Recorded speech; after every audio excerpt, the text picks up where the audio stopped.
Welcome back, everyone. American debt reached an all-time high in the first quarter of 2023. The New York Federal Reserve reported on Monday U.S. consumer debt topped $17 trillion, growing slightly under 1% since the fourth quarter of last year. Now, this despite a slide in demand for mortgages. However, higher interest rates did bump up the sizes of those mortgages. Auto and student loan balances also increased, and credit card balances, for the most part, stayed flat. The recent collapse of 4 mid-size U.S. banks is spurring regulators to think about how to better protect both the banking system as well as bank customers. Now, much of that discussion is around reforming the deposit insurance system, which currently insures customer deposits up to $250,000. But regulators have to wrangle with the problem of a moral hazard, as Owen Fairclough explains. French daredevil Nathan Paulin is the ultimate risk taker, setting slackline walking world records from Paris to Rio with just a harness but no safety net below if things go badly wrong. US banks and their customers do have a safety net, and yet a string of US banks collapsed recently, partly due to excessive risk-taking. So regulators are now trying to figure out how to let banks take off without the excessive risk-taking that can bring them crashing down to earth. The US Federal Deposit Insurance Corporation guarantees customer deposits up to $250,000. But 4 banks that recently collapsed over capital shortfalls had accepted deposits far beyond that. We're here to protect you guys up to the insurance limit.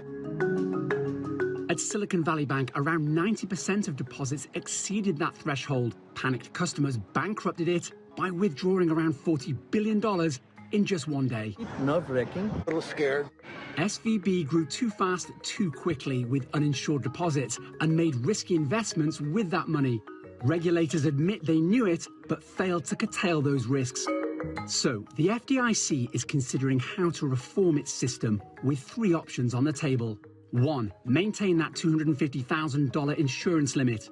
2, unlimited coverage. The government backstops all banks and depositors.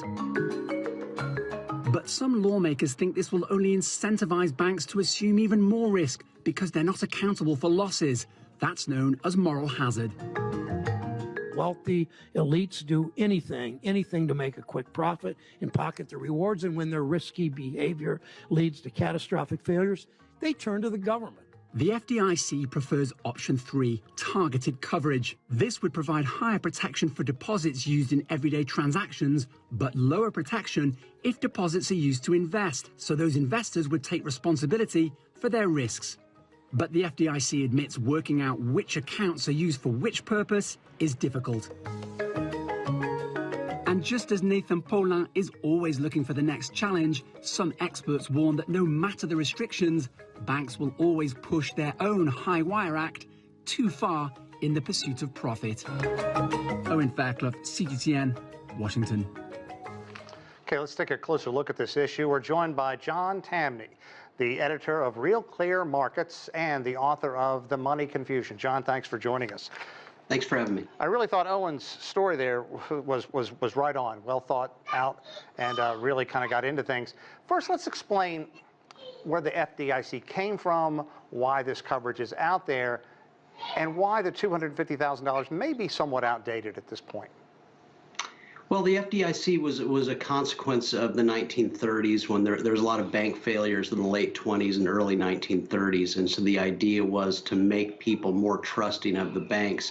And if they could be ensured that their deposits were assured that their deposits would be insured, they would keep them in banks, and that way their savings would continue to flow through the economy.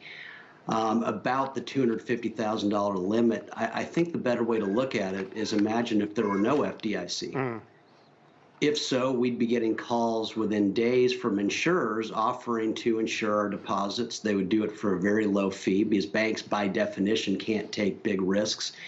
And they would have an incentive as a private market player to make sure that banks stayed within their swim lanes in terms of not taking risk because they would be on the hook for it. So I think this focus on expanding the FDIC kind of misses the point. Interesting. Let's talk about these swim lanes, because I think that's also pretty good.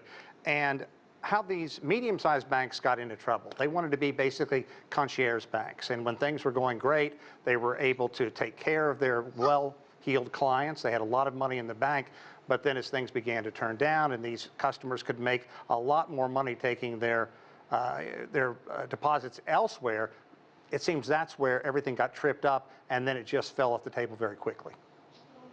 Well, yeah, that's more the case for First Citizens. But if you look at Silicon Valley Bank, really they weren't taking any risks at all. If you look at the vast majority of their assets, they were in roughly 5-year treasuries, which is as safe as you can get. Silicon Valley Bank was acting as banks do. It was taking in deposits and putting them to work at a higher rate of interest. What arguably happened to Silicon Valley Bank is Peter Thiel yelled fire, essentially, which we still don't know why he did that, because he never pulled his own money out. But what also was happening is the venture capitalists who funded a lot of businesses that kept their cash there had tightened up on the money. So they're drawing that down more rapidly at a time when interest rates were coming up, not necessarily because of the Fed, Right. but just because interest rates across the board had been rising from lows achieved during the lockdowns. Now, a lot of people are probably wondering where the fund stands right now following these collapses and who eventually is going to be responsible for refilling it. Well, my understanding is the fund is lower right now, and what's going to happen is they're going to raise the prices. They're going to raise what banks have to contribute to it in order to essentially replenish it. I want to stress that with a lot of these banks that are basically taken over by the FDIC, most of the depositors are ultimately made whole in the first place. I mean, let's never forget that if there's a run on a bank, that doesn't mean that the money you have is never going to be paid back. It just means at the time you get to the bank, they don't have the money. And that was certainly true with Silicon Valley Bank. Again, it had assets held to maturity that were going to mature at a level that was going to make depositors whole. It just wasn't going to take place at the time. And so I think with the FDIC, it is apparently replenishing its assets, but it's really not necessary when you consider that banks, as a rule, just cannot take risks. Well, what kind of reforms are being considered, and what's it going to take to implement a very significant change? Well, I know that one reform that's being considered is that they increase the amount that the FDIC essentially insures, which you could do. But if you're going to do that, what's the end result? It just means that banks will become essentially warehouses for money. I mean, if the goal is to make sure that banks never, absolutely ever fail, we can do that. Now, they will have no real role in the economy, but you could basically lower interest rates to near zero, take no risks with the money, and you know, the FDIC could insure what it doesn't really need to insure.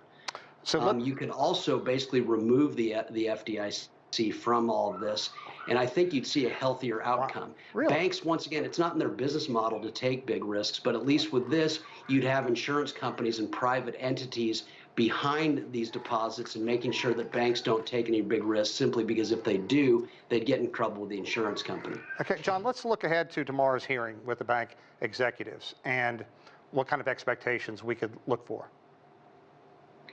It's going. I think what we can expect tomorrow is a lot of theater from politicians, which is what they always do, talking about banks swinging for the fences, talking about moral hazard. Show me the moral hazard. I mean, show me one head of an investment bank or a bank over the decades that has come out better as a result of overseeing bank failure. There's this assumption that, yeah, you swing for the fences because you can socialize losses but privatize gains. But show me one person, show me one bank CEO who's come out of that with a reputation intact. Not once has that happened. And so I think you're going to see a lot of accusations of carelessness on the part of banks, of again, them making the people pay for the losses. But the reality is, banks in general, because they are not equity players, they are debt players, they need to make loans that perform.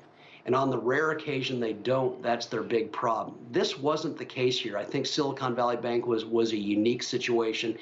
Same with the others. There's nothing really unhealthy about banks more broadly, but you can rest assured politicians will act like they're led by a bunch of crooks, because that's what seemingly appeals to the TV stations. Real quickly, John, what is it going to take to restore confidence in these medium-sized banks? Because, JP Morgan now has 10% of all the money that is in savings in the United States? I think what's going to get the trust back in them is just to leave them alone. Imagine what would have happened if Silicon Valley Bank had been allowed to, quote, fail.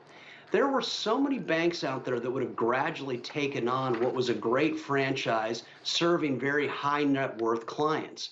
And so the problem always is not the failure. That's what the U.S. economy is all about. It's about failure, leading to success. The mistake here was in government taking it over and in the process discrediting the banking system more broadly. People will love banks once the federal government stops bailing them out. And John, from one father to another, I know what you're going through with kids trying to go to sleep at this time of night, so we'll let you go and take care of that. Thanks so much for your insight. Thank you so much for being so understanding. No, we get it. We get it. Thanks a lot.